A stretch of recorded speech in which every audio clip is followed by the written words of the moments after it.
ঈশ্বর যদি থাকেন তাহলে জগতে এত দুঃখ কেন? তিনি কি দেখছেন না? তার কি দুঃখ দূর করবার শক্তি নেই? স্বামী অরূপানন্দের এই প্রশ্নের উত্তরে মা বলেছেন, সৃষ্টি সুখ দুঃখময়। দুঃখ না থাকলে সুখ কি বোঝা যায়? আর সকলের সুখ হওয়া সম্ভব কি করে? সীতা বলেছিলেন রামকে, তুমি সকলের দুঃখ কষ্ট দূর করে দাও না কেন? রাজ্যে যত প্রজা লোকজন আছে সকলকে সুখে রাখো, তুমি তো ইচ্ছা করলেই পারো। রাম বললেন, সকলের সুখ একসঙ্গে কি হয়? না, তুমি ইচ্ছে করলেই হয়। যার যা অভাব তা রাজভাণ্ডার হতে দিয়ে দাও। আচ্ছা, তোমার কথা মতোই হবে।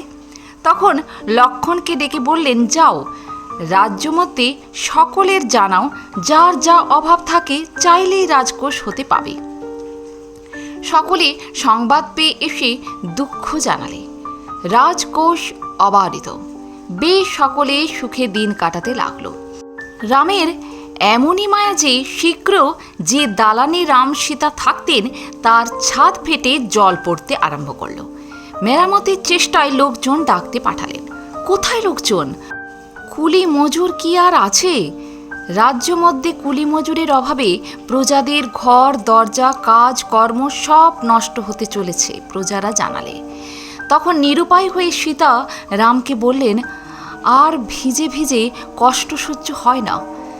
যেমনিটি ছিল তুমি তেমনিটিই করে দাও, তাহলে কুলি মজুর সব মিলবে। সকলের একসঙ্গে সুখ হওয়া সম্ভব নয়। রাম বললেন, তথাস্তু। তখন দেখতে দেখতে সব পূর্বের মতো হলো। কুলি মজুর মিস্ত্রি সব মিলল।